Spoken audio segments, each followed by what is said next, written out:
So I'm going to try and keep this as short as possible, which is going to be hard, but I'm still going to try. Just bear with me. All of this started when I was 9 years old and my parents decided that they were going to get a divorce. Their relationship had deteriorated over time, and even though they had tried to make it work for a very long time for my sake, it had come to a point where their marriage could not be repaired. I was very upset about the divorce because I was in denial, to be honest. They had shared custody of me after the divorce, but I just kept trying to bring them back together. I don't know what I was hoping to achieve, but I just thought that if they had stayed together for some time for my sake, maybe I could get them back together for my sake again. It was foolish of me, but I was just 9 years old, so I don't really know what I was thinking. And I guess my mother should have been a bit more forgiving. But the more that I tried to talk my father up in front of her and make it seem like he was the perfect guy for her, the more annoyed she would get with me, and we ended up fighting quite frequently. Things got worse when 2 years after her divorce, she started dating my stepdad, and I did not take it well when she introduced me to him and his two kids. Twins, a girl and a boy, who were 2 years younger than me. My dad hadn't introduced me to any women by then, and even if he had been seeing other people, I hadn't found out about it. So my mom's decision to introduce me to her new boyfriend seemed like a betrayal to my father, even though they were divorced. But my 11-year-old brain was not smart or emotionally mature enough to understand that, and I threw a fit about it. I was not happy with my mother's decision, and our relationship got worse. There were times where I would refuse to even see her and would only spend time with her when my dad would request me to do so. This went on for about 3 years, and with time, I started acting less bratty about these things. But I still didn't like my stepdad or my step-siblings. But that was mostly because I did not get a good vibe from any of them, and it always felt like none of them really wanted me to be a part of the family. And I felt the same way towards them. When I was around 14 years old, my mom decided to marry my stepdad, and I had to finally accept them as my family because I couldn't run away from it anymore. I don't think any of us were happy about it. Yet we decided to put on an act for my mother's sake, but that was it.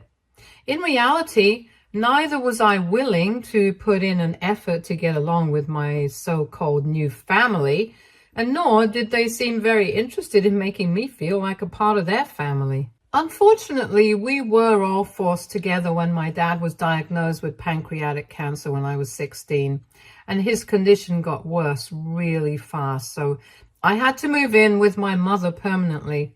I would obviously still try to visit him a lot and spend as much time as I possibly could with him, but it was still not enough, and before I could even start to process it, he was gone.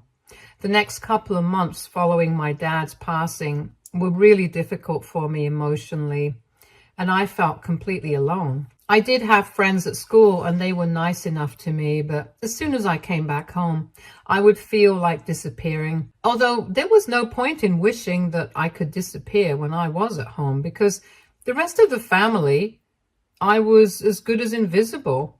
My mom had tried to be there for me for a couple of weeks after my dad's passing, but then she got busy with her work and stopped putting in an effort with me.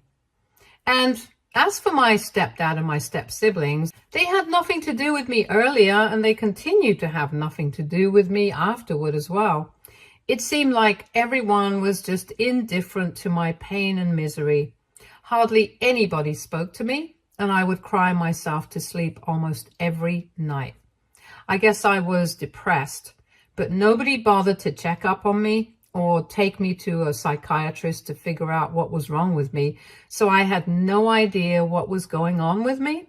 And I remember feeling really lost and confused. And things started to get worse because my mental and emotional state just didn't seem to get better with time. And it started to affect my grades, my appearance, and even my relationship with my friends at school. Of course, I started doing pretty badly academically, and my grades started slipping. I wasn't much to look at anyway, and then I started losing weight quite rapidly, and it wasn't even just the weight. I also started losing a lot of hair for some reason. Because of all this, I became really insecure and stuff and started isolating myself from everyone. Even when my friends would try to reach out to me, I would lash out at them, and I lost a lot of people in the process. The school even got in touch with my mother at one point so they could let her know that there was something seriously wrong with me and it was affecting my grades and stuff. But instead of trying to figure out what was wrong, she started accusing me of refusing to get better on purpose. My relationship with my mother was already quite strained by then, and her accusations led to a lot of fights because I couldn't explain to her that this was out of my control and that I needed help. Even when I tried to tell her, she would just dismiss all of it and tell me that I was being overdramatic and that I just needed to snap out of it and start working hard. My situation was just really frustrating, and one day I got into a nasty fight with my step-siblings because of my frustration. I don't remember what exactly happened, but I just remember that I had been passing the living room so that I could go up to my room when I caught my step-siblings pointing at me and giggling about something. I was already pretty self-conscious by then, and I don't know why that stupid little thing just ticked me off so much that I confronted them about it immediately. When I would usually just ignore this kind of petty behavior, it wasn't as though I was not used to it. They were just the kind of people who would do things for fun, to try and get on my nerves. But until then, I hadn't let them have the satisfaction of getting a reaction out of me. I guess it was just a particularly bad day, and they managed to rub me the wrong way. And even when I confronted them, they did not apologize to me and made some really rude remarks about my appearance. So I lost it, and I started screaming at them, and they started screaming back at me, and there was a lot of cursing after that. Eventually, our parents had to get involved and separate us because things were about to get physical. When they questioned us about what exactly was going on, I told them the truth, while my step-sibling told them that I had just started screaming at them for no reason, and they had only been minding their own business. Instead of believing me, no matter how much I insisted on it, my mother believed her stepkids over me and told me that I needed to start behaving myself or there would be no place for me in their home anymore, and that she was serious. It was incredibly unfair, and I hated the fact that she was doing this to me, but there really wasn't anything that I could do about it. So I decided to just suck it up until I could leave home for college. At the time, I had no idea about what was about to come, and if I had known, I probably would have just left home on my own instead of trying to behave myself and keep my temper under control. Anyway, a couple of months after that incident, I was kicked out by my own mom. Our parents had left for the weekend to attend a wedding and had left me and my step-siblings back home. A couple of months had passed since the last blow-up I had with them, and even though they had been trying their best to get on my nerves, I hadn't lost my temper at them, and I'd just been hoping that they would get bored and leave me alone.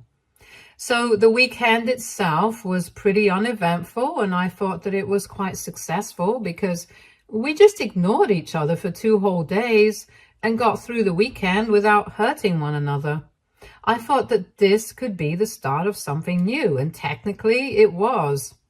It was the start of my life without my mom, because when she and my stepdad returned from their trip, my step-siblings accused me of assaulting them.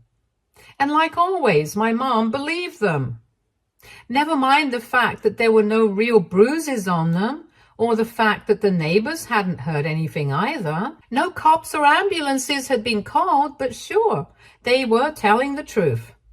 Apparently, in the story that my step-siblings had cooked up, They had been discussing their grades, and I had asked them to stop, but they didn't, and continued to talk amongst themselves. Then, apparently, I lost my temper and I rushed at them with the intention of hurting them, and they actually had to fight me off. I guess they had done a pretty good job while they had been narrating this very scary recollection of something that never happened to our parents. Because when they decided to speak to me about it, they seemed pretty convinced by whatever they had been told, and no matter how hard I tried, it felt like they had already made up their minds. I brought up a lot of valid points, as I mentioned earlier, but they told me that they did not believe a word of what I was saying, and that I was starting to become dangerous because I was a jealous failure, according to my stepdad. My mom told me that she had given me a lot of chances to change myself and become a better daughter, but I had refused, and now she couldn't keep me, her old family, with her at the cost of her new family. I did everything that I could to change her mind. I begged, I pleaded, I even threatened to report her because I was almost 17 at the time, but I was still a minor, so she couldn't legally kick me out. But she did not budge. She told me that I was almost an adult and I had made my bed, so I had to lie in it now. And she couldn't constantly keep on forgiving me and keep taking her husband and his kids for granted. She told me that she was actually doing me a favor by letting me go because that way her husband wouldn't call the cops on me for trying to hurt his kids. It was ridiculous because it showed how she actually believed those two filthy little liars, but not her own daughter. So eventually, I did end up getting kicked out, and since my mother had given everybody in the family specific instructions to stay away from me, I had no other option but to reach out to my dad's side of the family and ask them for help. My mom's side of the family had always been closer to me, or at least they were, for as long as my mom was close to me. Ever since I was a child, we didn't really have a good relationship with my dad's side of the family, mostly because he did not have a good relationship with his parents. Even while my dad had been alive, we hardly had any contact with them after his demise. I hadn't spoken to them at all, so it was quite awkward for me to reach out to them. But when I explained my situation to them, they allowed me to stay with them. My grandparents were not inherently bad people. They just had a different idea of how my dad should have led his life, and my dad didn't like being controlled, I guess. Anyway, regardless of their equation with my father, they accepted me when I decided to ask them to help me out, but that didn't exactly solve all my problems because I was still just a 17-year-old with hardly any money of my own, just about to graduate from high school and start college, but no idea how to cover my tuition. My grandparents had offered me a place to stay, but I still had to contribute to the expenses of the household since both of them were retired, and I didn't want to be a financial burden on them. Somehow, with a lot of help from the few friends that I still had, their parents and their connections, I managed to take out a student loan to pay for college. Along with that, I also worked through college and I was able to graduate with good grades. I had been flunking when I was in high school, so it wasn't possible for me to get into any great colleges. But I decided to turn my life around after I received my first and only acceptance letter. I did my best because not succeeding in life was just not an option for me anymore after everything that I had been through. I continued to work hard after my graduation and was able to move out of my grandparents' house soon enough, even though I have still kept in touch with them and I'm really grateful for whatever they did for me. And now that 10 years have passed since I got kicked out of my home, I guess I could say that I finally made it. I started as a sales associate, but I worked my way up and I'm currently working as a regional manager. I'm the youngest amongst all the others in the company, so I've achieved quite a lot and I'm happy with my life now. And that's why I'm in a dilemma right now, whether I should help my mother out or not, because that would mean allowing her back into my life after 10 years of no contact. She turned up at my house a couple of days ago, and she was in a really bad state because her clothes were all a little torn here and there and her shoes were worn out, which is why I took pity on her and invited her so I could offer her some food, a conversation, a few extra clothes. Apparently, life hadn't been kind to her in the past couple of years, and she's lost pretty much everything, which is why she showed up to ask me for my help. After I was kicked out, she regretted her decision a lot, but tried to keep her mind off of it by devoting herself to her new family. She started her own business about a year after I left, and it was doing really well. But her family talked her into shutting it down and selling it so that they could use the money to start something new as a family. It took some convincing, but she agreed to it and sold her business about 5 years ago. With that money, she and her family started again. But unfortunately, this time, that business did not take off. They struggled to get by for a couple of years, during which her husband ended up having an affair. And 2 years ago, she got divorced after she found out. Unfortunately, even though she spent a lot of money on fighting for what she was owed in this marriage, she walked away with pretty much nothing because it was true that they didn't have anything to give her. Regardless of all the sacrifices that she had made in the course of their marriage, she didn't get alimony or even a settlement. They did get some money after they sold the house and split the profit, and that's what she had been living off of the past 2 years since the divorce. She's been working 2 jobs for the past 2 years so she can maintain a certain standard of living, but a couple of months ago she got laid off at one. She had been finding it very difficult to pay rent, and eventually 3 weeks back, her landlord evicted her because she hadn't been able to pay rent for quite a few months now. Even though she had been trying to find a second job again, her health has been preventing her from doing so because she has developed severe joint pains recently. She suspects arthritis, but she hasn't even been able to afford to go to the doctor for a diagnosis yet. Apparently, she had been living with a friend from work who lives a couple of buildings away from me, and that's how she spotted me one day. She asked around for a bit, and then a couple of days ago, she finally worked up the courage to come to me.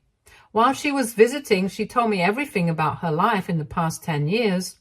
And she also told me that since she had been evicted, her friend had been kind enough to let her stay with her, but now it was clear that even she and her family were growing tired of her. And even though they hadn't said it to her, it was evident that she had overstayed her welcome in their house. So now she was here to ask me to let her stay with me for some time, at least until she was back on her own 2 feet again. She apologized to me for how she had treated me in the past and told me that she was really proud of the fact that I had been able to succeed in my life in spite of the way that I'd been treated as a child. It was a much needed conversation, and I got the closure that I really needed, but I'm still not sure if I want to help her out or not. That would need me to let her stay with me. And I really value my lifestyle the way it is. Besides, with my mother, it's already complicated. I don't know if I've forgiven her yet or not. But refusing to help her out doesn't seem right either, and I'm just really confused about what to do. WIBTA, if I refuse to help my mother out by letting her stay with me? Update 1. Hey, thank you so much for all the helpful comments and advice on my post. I see that most people are divided on what I should do, and honestly, so was I. So after going through the comments, I decided to speak to my friends about this.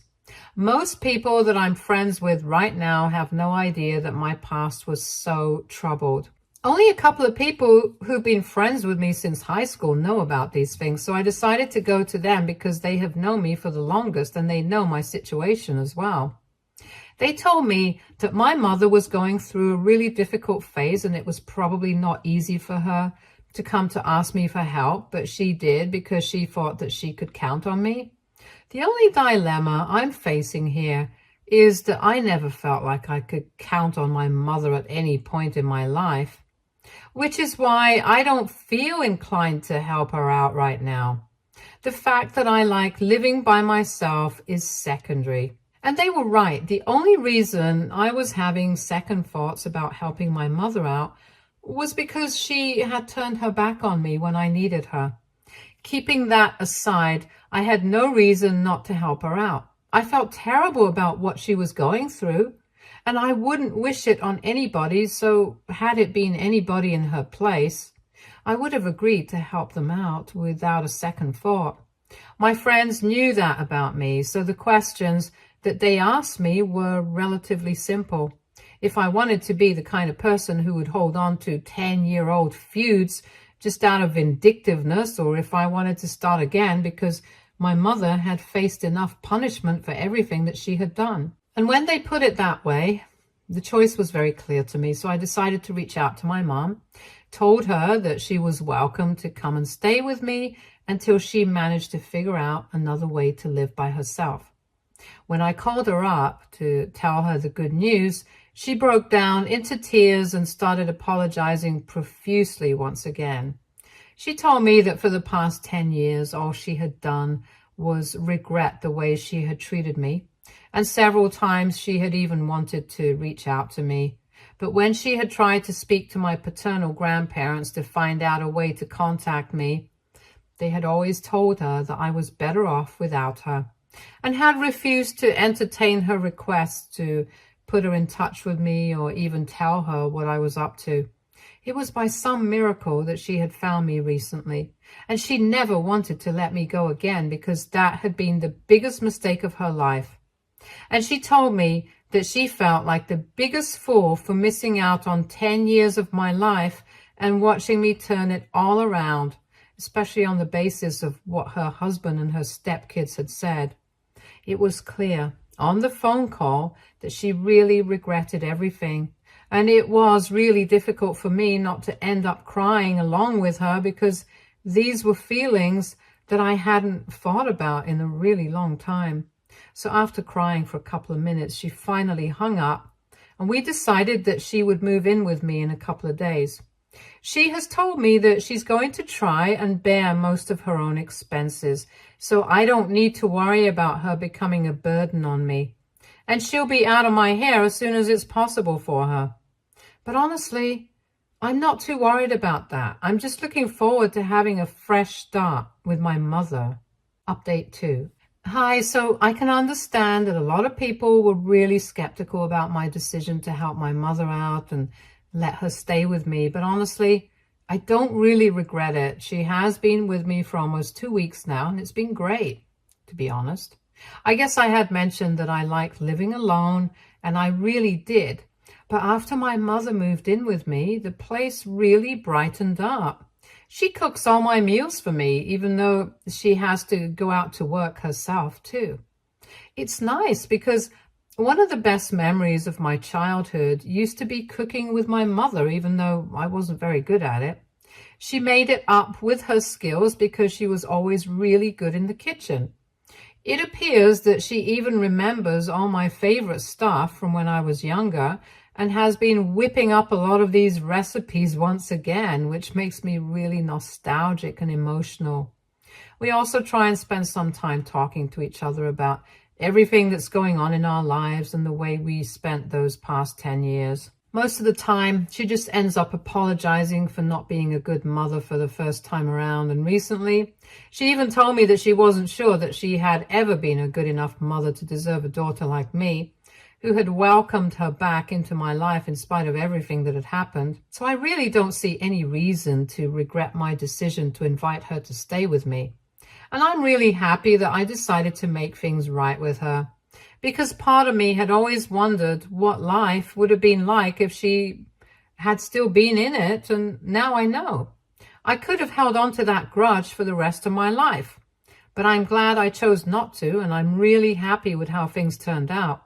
I also had a little chat with my grandparents, and they told me that my mother had indeed reached out to them a lot of times over the past couple of years to find out how I was doing or where I was, and every single time they decided not to tell her anything about me because they hated what she had done to me.